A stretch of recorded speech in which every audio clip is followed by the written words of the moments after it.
બરાબર, તો એમની અંદર તમને આપેલું છે special issues in labour cost. એમાં ફર્સ્ટ વન આઈડિયલ ટાઈમ. બરાબર, તો આઈડિયલ ટાઈમ કોને કહી શકાય અને એના માટેના રીઝન્સ કયા કયા હોઈ શકે? તો time for which wages paid to an employee and time in which he has carried actual production work always differ. Actual time for production work is always less and the difference is known as ideal time. In other words, the time for which wages are paid but no work is received means ideal time or non-productive time.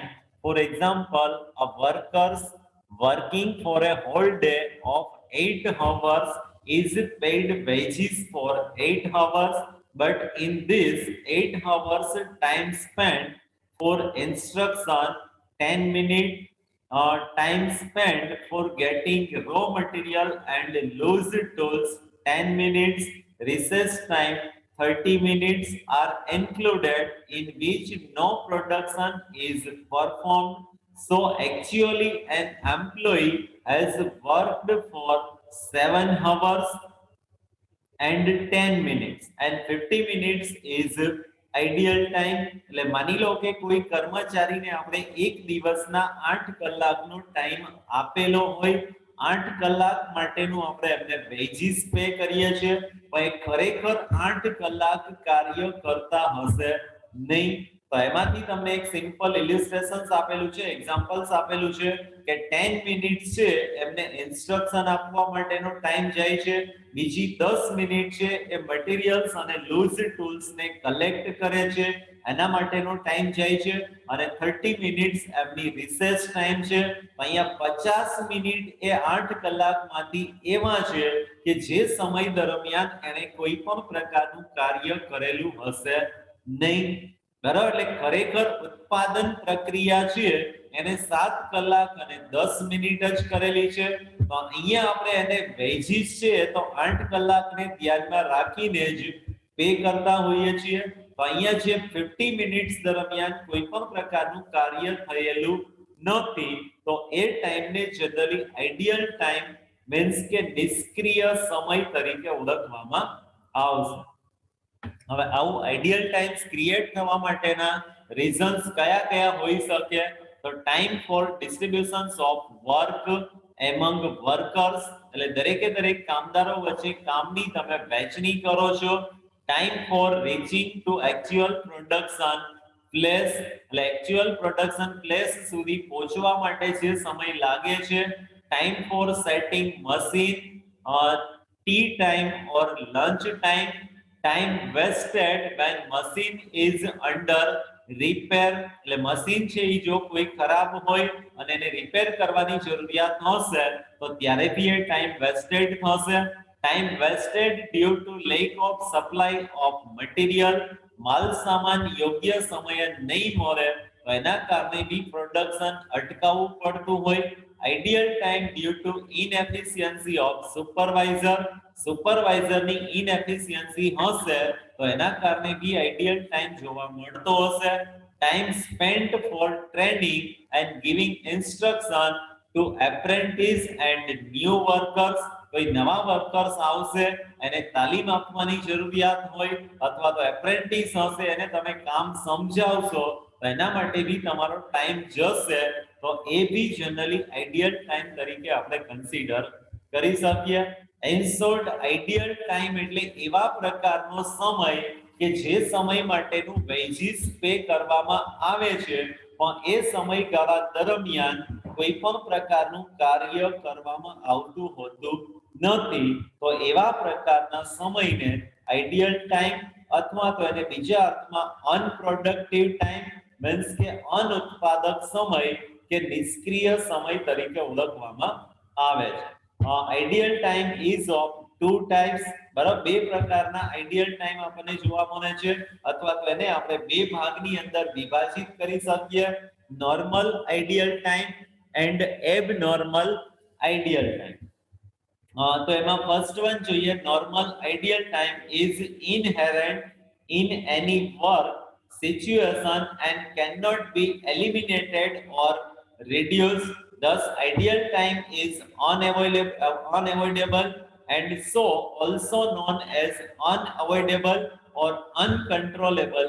Ideal time owner should keep watch and should keep effective control on this type of ideal time in above mentioned reason. 1 to 4 are example of normal ideal time. એટલે 1 થી 4 સુધીના તમને જે reasons આપેલા છે તો એને આપણે નોર્મલ આઈડિયલ ટાઈમ તરીકે ઓળખી શકીએ. જેમ કે દરેકે દરેક કર્મચારીઓ વચ્ચે કામની વહેંચણી કરવી એ આવશ્યક જ હોય છે અને એના માટેનો જે ટાઈમ જશે તો એને નોર્મલ આઈડિયલ ટાઈમ તરીકે ઓળખવામાં આવશે. બરાબર છે. ફેક્ટરીની અંદર તમે એક્ઝેક્ટ 10 વાગે પહોંચો છો પણ ત્યાંથી ખરેખર કામની જગ્યાએ તમે 10 ને 10 પહોંચો છો તો ત્યારે એ 10 મિનિટ તમારી બેસ્ટ થશે તો એ બી જનરલી નોર્મલ આઈડિયલ ટાઈમ થશે. બરાબર. મશીનને સેટ કરીએ છીએ, લંચ ટાઈમ આપીએ છીએ, ટી ટાઈમ આપીએ છીએ તો એ બી જનરલી જરૂરી જ હોય છે. એટલે એને આપણે અટકાવી શકતા હોતા નથી અથવા તો એને આપણે કંટ્રોલ કરી શકતા હોતા નથી. એટલે સ્પેસિફિકલી એટલો ટાઈમ છે એ તો આપણને આઈડિયલ ટાઈમ જોવા મળતો જ હશે. બરાબર. એકાઉન્ટિંગ ટ્રીટમેન્ટ એની કેવી રીતે આપવામાં આવશે તો એના માટે તમને આપેલું છે cost of ideal time is charged to cost of production by inflating the labor rate. Expansion of ideal time is considered as indirect expenses and is included in factory overhead. આવા સમય માટેનું જે કાંઈ બી વેજીસ આપણે pay કરેલું હશે તો એ production ખાતે જ ઉધાર કરવામાં આવશે અને સાથે સાથે આવા પ્રકારના વેજીસને ઇનડાયરેક્ટ એક્સપેન્સીસ તરીકે કન્સિડર કરી અને એનો સમાવેશ ફેક્ટરી ઓવરહેડમાં કરવામાં આવશે. સેકન્ડ વન આપેલું છે એબનોર્મલ આઈડિયલ ટાઈમ. તો abnormal ideal time is occupied occurred due to inefficiency of supervisor, employees, management, etc. And this time of ideal time can be reduced and controlled. So, this is also known as avoidable or controllable time.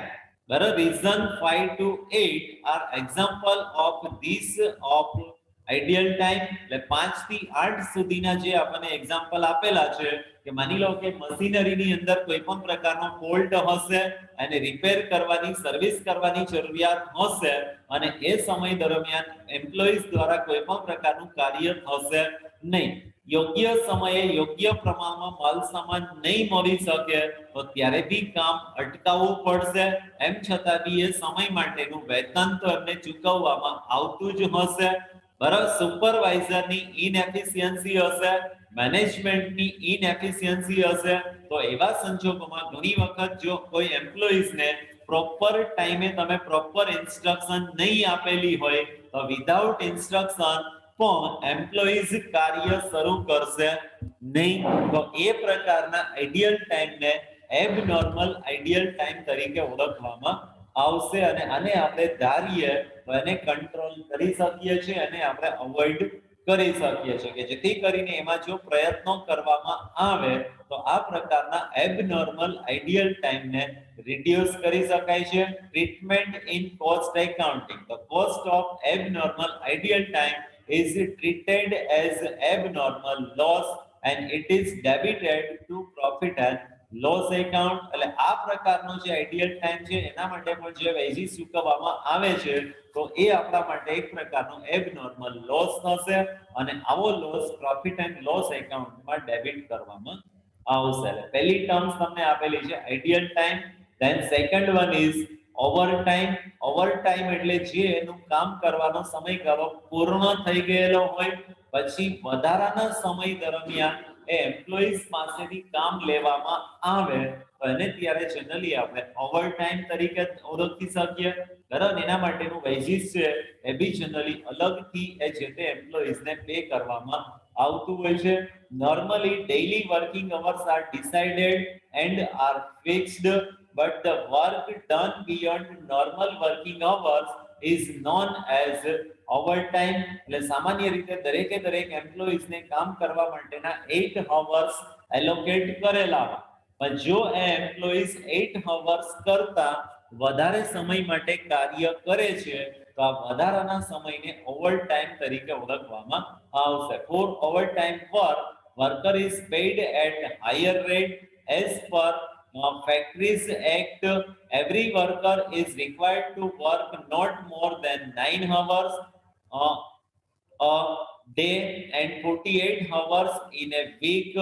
If a worker works for more than 9 hours a day or more than 48 hours a week for excess time period, he is paid at higher rate, normally at double the normal wage rate.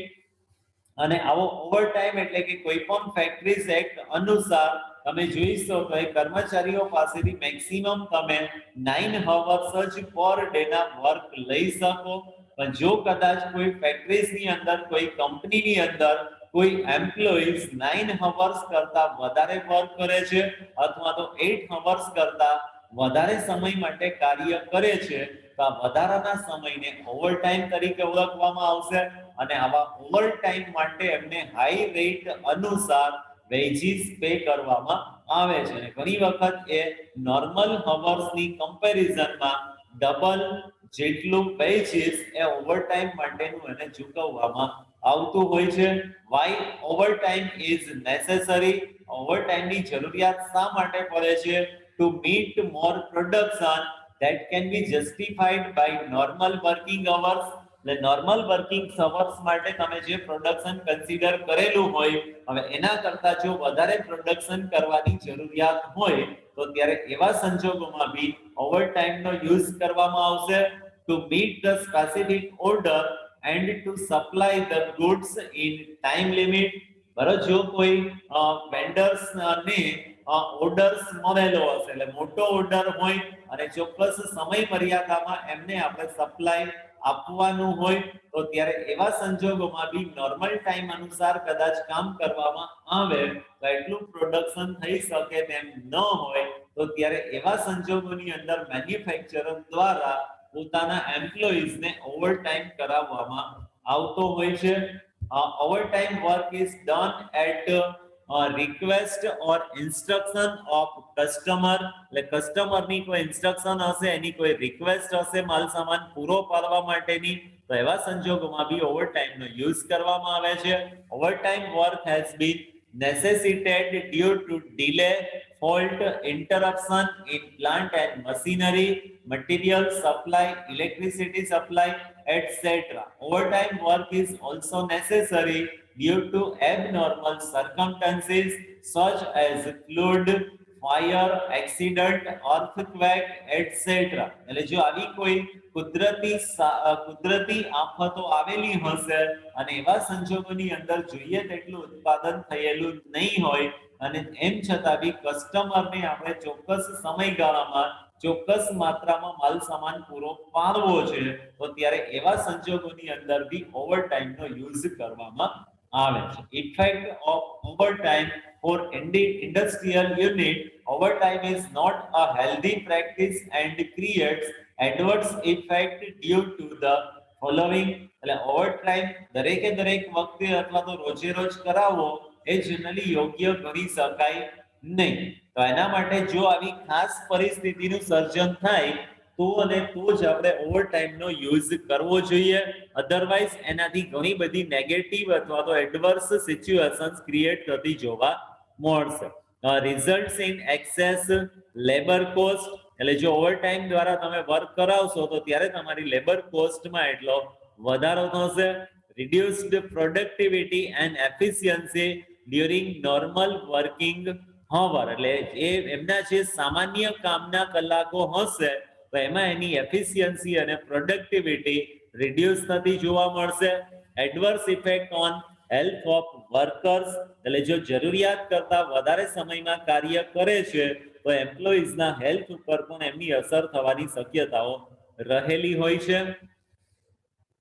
To get overtime benefit, workers' tendency will be to keep work pending and slow working during normal hours. એટલે overtime માટે એમને additional veggies pay કરવામાં આવતું હોય અથવા તો high rates અનુસાર veggies pay કરવામાં આવતું હોય તો ત્યારે જાણી જોઈને ઘણા બધા કર્મચારીઓ એમના નોર્મલ ટાઈમમાં યોગ્ય માત્રામાં કાર્ય કરશે નહીં કે જેથી કરીને એમને ઓવરટાઈમના બેનિફિટ મળી શકે. To adverse effect on health of workers to get overtime benefit, workers' tendency will be to keep work pending and slow working during the normal hours, increase wear and tear of plant machinery, tools and reduces their lives. એટલે plant machinery અને જે loose tools હશે તો એની લાઈફ્સમાં વધારો કરી શકાય એ માટેના પણ પ્રયત્નો કરવા જોઈએ. ધારો કે જેથી કરીને ઓવરટાઈમની જરૂરિયાત ખૂબ જ ઓછામાં ઓછી પડે. Creates discontent among employees who do not get opportunity for overtime. Once practice of overtime work implemented, it is hard to discontinue it. એટલે એક વખત જો આપણે ઓવરટાઈમ ફેસિલિટીઝ વર્કરને આપી દેશું તો પછી એમની અંદર ઘટાડો કરવો અથવા તો ઓવરટાઈમ કેન્સલ કરવો એ ઘણી વખત મુશ્કેલ બનતું હોય છે. Once practice of overtime work implemented, it is hard to decline it as soon above an adverse effect of overtime. Normally, it is advisable not to allow overtime, but in situation of seasonal or heavy demand receipt of a use order with a time limit or in emergency, overtime should be allowed to meet the requirements, but effective and proper control by the head or supervisor of command concerned section department should be maintained. Proper distribution of work, record of overtime hours, work done during overtime hours are to be kept and observed carefully. Proper approval from higher authority sanctioning overtime is very important. એટલે જ્યારે કોઈ ચોક્કસ સમયગાળા દરમિયાન જ આપણે આપણા કસ્ટમરને માલ સામાન પ્રોવાઈડ કરવો હશે તો ત્યારે એવા સંજોગોની અંદર ખાસ કરીને ઓવરટાઈમની જરૂરિયાત પડતી હોય છે. ઓવરટાઈમ માટે ખાસ સુપરવિઝન અને મોનિટરિંગ થવું ખૂબ જ આવશ્યક બનતું હોય છે. અધરવાઇઝ શું થશે કે માની લો કે રાતના પારીમાં તમે કોઈ એમ્પ્લોઈઝને બોલાવી અને વર્ક કરાવો છો કે જે ખરેખર એનો સુવા માટેનો સમય હશે. હવે જો પ્રોપરલી સુપરવિઝન અથવા તો પ્રોપરલી મેનેજમેન્ટ નહીં હોય તો એ એમ્પ્લોઈઝ આવશે એની એફિશિયન્સી એમના નોર્મલ ટાઈમ જેવી કદાચ આપણને જોવા ન પણ મળી શકે. ત્યારે ટ્રીટમેન્ટ ઇન કોસ્ટ અકાઉન્ટિંગ, હવે જે કાંઈ બી ઓવરટાઈમ હશે તો એની અકાઉન્ટિંગ ટ્રીટમેન્ટ કેવી રીતે આપવામાં આવશે. તો when overtime is done to complete specific order or job, overtime premium is treated as direct labor and debited to specific job or order.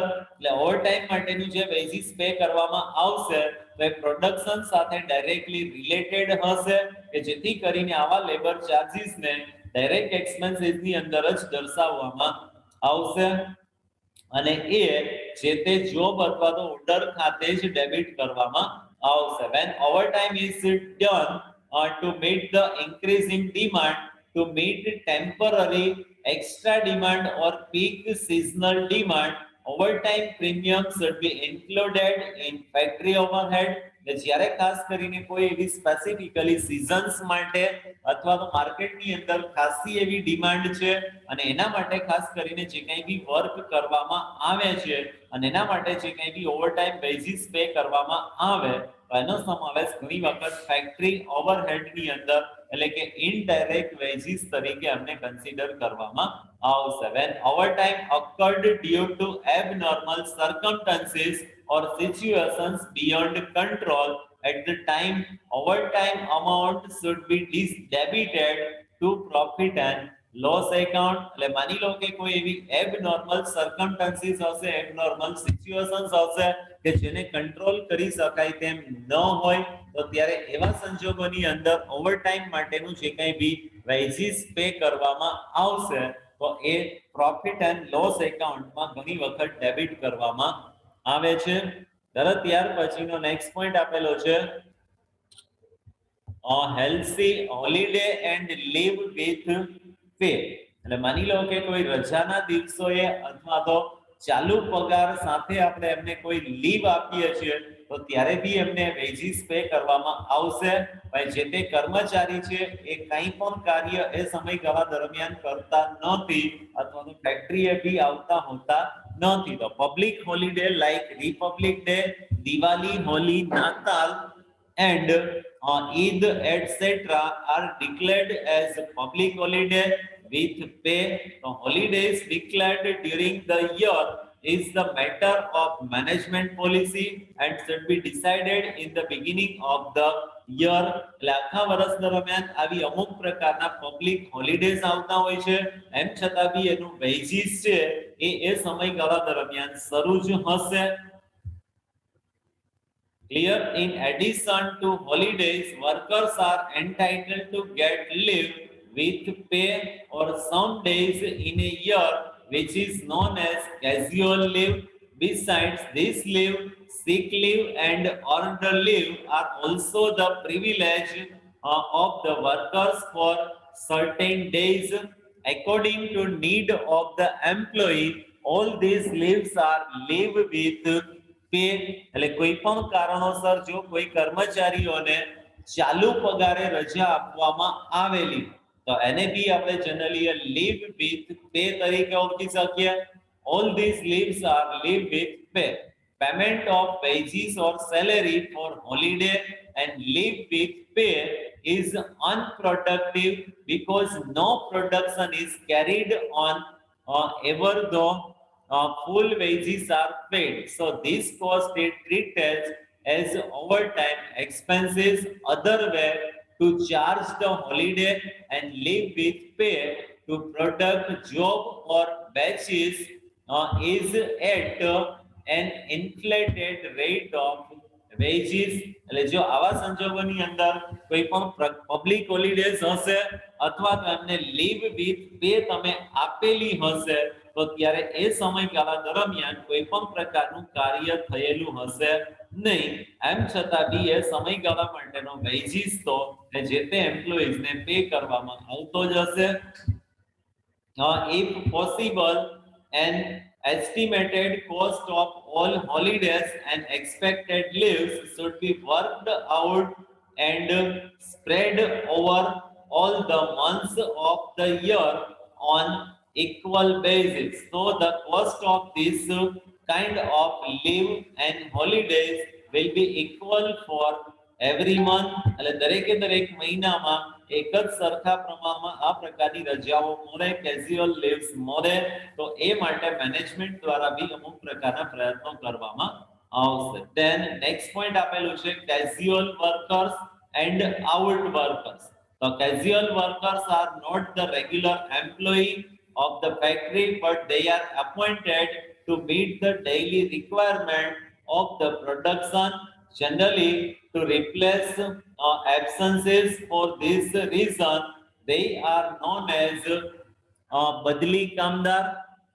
In textile industries, casual workers are also required to meet seasonal demand of product and to complete the production in specified time for a special order having time limit. એટલે કોઈ ચોક્કસ સમયગાળા દરમિયાન ચોક્કસ પ્રકારનું કાર્ય પૂર્ણ કરવાનું હોય તો એવા સંજોગોની અંદર આ પ્રકારના કેઝ્યુઅલ વર્કર્સને અપોઇન્ટ કરવામાં આવે છે અને એ ખાસ કરીને જ્યારે કામ હશે તો ત્યારે જ એમને અપોઇન્ટ કરવામાં આવે છે અને એ જેટલો ટાઈમ કાર્ય કરશે તો એટલા સમય માટેનું વેજીસ એ જે તે કેઝ્યુઅલ વર્કર્સને પે કરવામાં આવશે.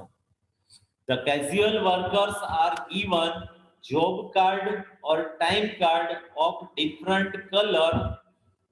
At the end of the day, card is credited and signed by foreman or person in charge of job for work done by the workers, and then the payment of wages is made. હવે આવા છૂટા કામદારો અથવા તો રોજમદારને તમે કોઈ કાર્ય માટે બોલાવેલા હશે તો ત્યારે એ કેટલા સમય માટે કાર્ય કરે છે, કેટલું કાર્ય કરે છે એ બાબતને ધ્યાનમાં રાખી અને એમને એનું વેજીસ પે કરવામાં આવતું હોય છે. Where worker work at site, care should be taken to see that payment is made to right workers. The foreman at site under whom the workers carry out their duty should verify the person and the work done by him. On due verification by foreman, payment should be made to worker by office clerk at site. એટલે જો કોઈ કામદારો પોતાની site ઉપર work કરતા હશે તો ત્યારે એવા સંજોગોમાં એ કેટલા વાગે આવે છે, કેટલા વાગે જાય છે, કેટલા કલાકો કાર્ય કરે છે, એ તમામ પ્રકારની બાબતો એમના જે કોઈ ઇન્ચાર્જ હશે એ નોટ ડાઉન કરી અને ઓફિસની અંદર એને સબમિટ કરાવશે કે જેથી કરીને એમના માટેનું જે કંઈ બી વેજીસ પે કરવાનું થશે, સેલેરી પે કરવાનો હશે તો એ ઓફિસને પણ એની માહિતી મળી શકે અને એ બાબતોને ધ્યાનમાં રાખી અને એમને વેજીસ પે કરવામાં આવે છે. Out workers mean one who do the work assigned to them in their residence and who do the work at the place of customer or client. બરાબર, કસ્ટમરની જ જગ્યાએ જઈ અથવા તો ક્લાયન્ટની જ જગ્યાએ જઈ અને કોઈ પણ પ્રકારનું કાર્ય કરવામાં આવતું હોય તો એના માટે ફેક્ટરીએ આવવાની જરૂરિયાત ન હોય પણ બહારની સાઈડ કોઈ પણ પ્રકારનું વર્ક ડાયરેક્ટલી કરવામાં આવતું હોય તો ત્યારે એવા પ્રકારના વર્કર્સને આઉટ વર્કર્સ તરીકે ઓળખવામાં આવશે. In both cases, payment of wages by piece rate system is advisable. Care should be taken to see that materials issued to them and material consumed by them is reconciling. બરાબર, એટલે આવા જે બહારથી કામદારો કામ કરતા હશે તો એમને મટીરીયલ્સ એ જનરલી ફેક્ટરીમાંથી જ પ્રોવાઈડ કરવામાં આવતું હશે અને ખરેખર યોગ્ય સમયે કાર્ય કરે છે કે કેમ તો એની બી જનરલી જાણકારી મેનેજમેન્ટને હોવી જોઈએ. As direct supervision is not possible in this category of workers, clear and strict instructions should be given regarding production of wastage, quality of final production, and completion of work in stipulated time. Any equipment or machinery issued to out workers should be returned by them in time, and they should be considered responsible to maintain this equipment and machineries property. એટલે જો બહારથી કોઈ employees કાર્ય કરે છે અને એના માટે એમને કંપનીનો માલ સામાન મટીરીયલ્સ પ્રોવાઈડ કરવામાં આવેલું હોય તો એના માટેની પ્રોપરલી નોટ આવી જોઈએ કે જેથી કરીને કયા કયા એમ્પ્લોઈઝને આ પ્રકારની ફેસિલિટીઝ આપવામાં આવેલી છે. સાથે સાથે ત્યાં ડાયરેક્ટ સુપરવિઝન પોસિબલ નથી કેમ કે સુપરવાઇઝર એક જ હશે અને વર્કર્સ ઘણા બધા હશે. એટલે જો આવા ઘણા બધા વર્કર્સ એ બહારથી કાર્ય કરતા હશે કંપની વતી તો ત્યારે દરેકે દરેક ઉપર સુપરવિઝન કરવું પોસિબલ બનતું હોતું નથી. પણ ટેલિફોનિક તમે એની પાસેથી ફોલોઅપ મેળવી શકો કે આજના દિવસ દરમિયાન એણે શું શું કાર્ય કરેલું છે, કયા કયા પર્સન્સને મળેલા છે કે જેથી કરીને એમના આધારે એમનું વેજીસ પે કરવામાં આવતું હોય છે. ક્લિયર? સમજાય અહીંયા સુધી?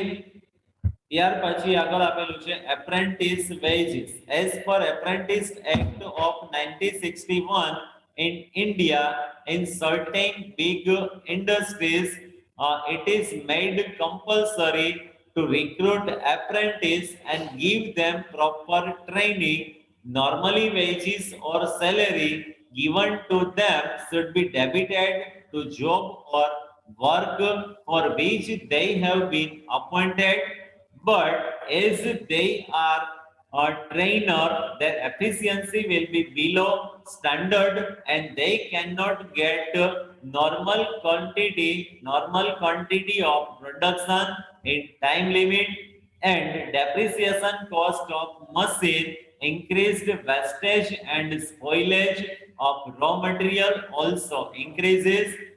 Due to all such reasons, some and remaining portion directly debited to profit and loss account. એટલે જ્યારે કોઈ apprentice ને તમે appoint કરેલા, apprentice એટલે શિખાઉ કર્મચારીઓ કે જેને પોતાનું ક્વોલિફિકેશન છે એ પૂર્ણપણે કમ્પ્લીટ કરેલું ન હોય, તો ઘણા બધા કોર્સિસની અંદર આપણે જોઈએ તો એને આ રીતે એપ્રેન્ટિસશિપ પ્રાપ્ત થતી હોય છે, આર્ટિકલશિપ પ્રાપ્ત થતી હોય છે, એટલે કે કાયદેસર રીતે એને અપોઇન્ટ કરવામાં આવેલા ન હોય, એઝ એ એપ્રેન્ટિસ તરીકે અપોઇન્ટ કરવામાં આવેલા હોય તો ત્યાં સુધી એમનો લેબર માટેનો રેટ છે મિનિમમ અથવા તો ઓછો જોવા મળતો હશે. અને એની પાછળનું રીઝન્સ એ હોઈ શકે કે જે શરૂઆતમાં જ એમ્પ્લોઈઝ આવે છે તો એ કદાચ અનએક્સપિરિયન્સ હશે કે જેથી કરીને માલસામાનની બગાડ અને મશીનરીનું પણ વેસ્ટેજ થતું આપણને જોવા માટેની શક્યતાઓ રહેલી હોય છે. એટલે આ રીતે અલગ અલગ પ્રકારની ટર્મિનોલોજીસ ત્યાં તમને આપવામાં આવેલી છે. જ્યારે એના પછીનો એક નાનકડો સમ આપેલો છે એ જોઈએ. From the following details calculate total wages and effective rate of earning for hour under Halsey and Rowan plan. બરાબર, હેલ્સી અને રોવેન પ્લાન અનુસાર અહીંયા આપણે એનું વેજીસ કેલ્ક્યુલેટ કરવાનું છે. હવે એના માટેની તમને જે ડિટેલ્સ આપેલી છે એમાં 5 વ્યક્તિઓની ડિટેલ્સ આપેલી છે: રાજા, મહારાજા, બાદશાહ, નરમ એન્ડ ગરમ. બરાબર, standard time allowed in hours, actual hours, wages per hour. બરાબર, એને આપેલો સમય, ખરેખર સમય અને કલાક માટેનું વેજીસ કેટલું પે કરવામાં આવશે. તો એને રિલેટેડ ડિટેલ્સ તમને અહીંયા 5 અલગ અલગ વર્કર્સ માટેની આપેલી છે. હવે એના અનુસંધાને આપણે હેલ્સી અને રોવેન પ્લાન અનુસાર એમનું વેજીસ કેલ્ક્યુલેટ કરીએ તો એઝ પર હેલ્સી એના માટેની ફોર્મ્યુલા છે time taken into rate plus 50% of time saved into rate. એટલે ખરેખર કામના પ્રમાણે એને રેટ આપવામાં આવશે અને બચાવેલા સમયના 50% પ્રમાણે એને વેજીસ પે કરવામાં આવશે. અહીંયા બધા માટે આપણે જોઈએ તો સૌથી પહેલા રાજા માટે ખરેખર સમય કેટલો છે? 5 કલાકો. એને આપેલો સમય 3 કલાકો છે. એટલે રાજાએ 5 કલાક કાર્ય કરેલું છે તો એ 5 કલાકના 2 રૂપિયા પ્રમાણે એને વેજીસ પે કરવામાં આવશે. અને બચાવેલો સમય કેટલો છે? તો આપેલો સમય 3 કલાક છે અને એ કાર્ય 5 કલાકમાં કરે છે. અહીંયા ટાઈમ સેવ્ડ 0 થશે એટલે એને કોઈ પણ પ્રકારનું બોનસ અહીંયા મળવા પાત્ર રહેતું નથી. પછી મહારાજાને આપેલો સમય 4 અવર્સ છે અને એ કેટલા કલાકમાં કાર્ય કરે છે? 3 કલાક. એટલે 3 કલાકના 2 રૂપિયા પ્રમાણે વેજીસ પે કરવામાં આવશે અને બચાવેલા સમયના 50% પ્રમાણે એને બોનસ પે કરવામાં આવશે. તો મહારાજા માટે જોઈએ 3 * 2 પ્લસ 50% ઓફ 1 * 2. બરાબર, 2 રૂપિયા પ્રમાણે કલાકના ચૂકવીએ છે. 1 કલાક બચાવેલા છે એટલે કલાકના 2 રૂપિયા પ્રમાણે 2 રૂપિયા થાય, પણ બચાવેલા સમયના 50% પ્રમાણે જ એને બોનસ આપવામાં આવશે. એટલે 6 + 1 = 7 રૂપીસ જોવા મળશે. સમજાય? આ જ રીતે બાદશાહ માટે 4 * 2 પ્લસ 50% ઓફ 1 * 2 એટલે 4 * 2 એટલે 8 + 1 = 9 રૂપીસ જોવા મળશે. નરમ અને ગરમ માટે જોઈએ તો નરમ માટે થશે 5 * 2 પ્લસ 50% ઓફ 1 * 2 એટલે 10 + 1 = 11 રૂપીસ. અને ગરમ માટે 3 * 2 પ્લસ 50% ઓફ 4 * 2 એટલે 6 + 4 = 10 રૂપીસ. એટલે આ રીતે આપણને દરેકે દરેક એમ્પ્લોઈઝ ના વેજીસ જોવા મળશે. અને આ જ વસ્તુ જો આપણે રોવેન પ્લાન અનુસાર કેલ્ક્યુલેટ કરીએ તો રોવેન પ્લાન માટેનું આપણી પાસે ફોર્મ્યુલા છે એક્ચ્યુઅલ hours into rate. અહીંયા જે રીતે હતું એ જ રીતે આવશે. ટાઈમ ટેકન અથવા તો actual hours into rate plus time wages into time saved upon time allowed. એટલે જે બચાવેલો સમય હશે એને ધ્યાનમાં રાખી અને એને બોનસ પે કરવામાં આવે તો હેલ્સી કરતા થોડું અહીંયા અલગ રીતે બોનસ કેલ્ક્યુલેટ કરવામાં આવે છે. તો રાજા માટે જોઈએ 5 into 2 plus 10 into 0/9. બરાબર, એને આપેલો સમય કેટલો છે? તો આપેલો સમય 0/3 આવશે અને 0 છે એટલે એ તો 0 જ થશે. એટલે ખરેખર 5 કલાકનું એને કાર્ય કરેલું છે તો એ 5 કલાકના 2 રૂપિયા પ્રમાણે એમને વેતન ચૂકવવામાં આવશે. આ રીતે રાજા, મહારાજા, બાદશાહ, નરમ અને ગરમ એ દરેક માટેનું વેજીસ કેલ્ક્યુલેટ કરવામાં આવશે. ત્યાર પછી ત્રીજું આમાં તમને પૂછેલું છે ઇફેક્ટિવ રેટ ઓફ અર્નિંગ પર હવર. કલાક માટેનો ઇફેક્ટિવ રેટ કેટલો છે? તો રાજાને કુલ કેટલા વેતન ચૂકવવામાં આવે છે? 10 રૂપિયા. અને કેટલા કલાકો માટેનું ચૂકવેલું છે? 5 કલાકો માટે. એટલે total wages as calculated upon actual hours taken. એટલે આ બી તમે એઝ પર હેલ્સી અને એઝ પર રોવેન બંને રીતે ગણશો. તો હેલ્સી અને રોવેન બંને અનુસાર એમનો વેજ રેટ છે એ આપણને 2 રૂપિયા જોવા મળશે. મહારાજા માટે જોઈએ તો એને ચૂકવેલું વેતન કેટલું છે? તો અહીંયા 7 રૂપીસ છે અને એઝ પર રોવેન એ બી આપણને જોવા મળે છે 7.50. એટલે 7/3 એટલે 2.33 એઝ પર એલસી અને 7.50/3 એટલે એઝ પર રોવેન એનો ઇફેક્ટિવ રેટ આપણને જોવા મળશે 2.50. આ જ રીતે બાદશાહ માટે, નરમ માટે અને ગરમ માટે ઇફેક્ટિવ રેટ કેલ્ક્યુલેટ કરવામાં આવશે. સમજાય છે?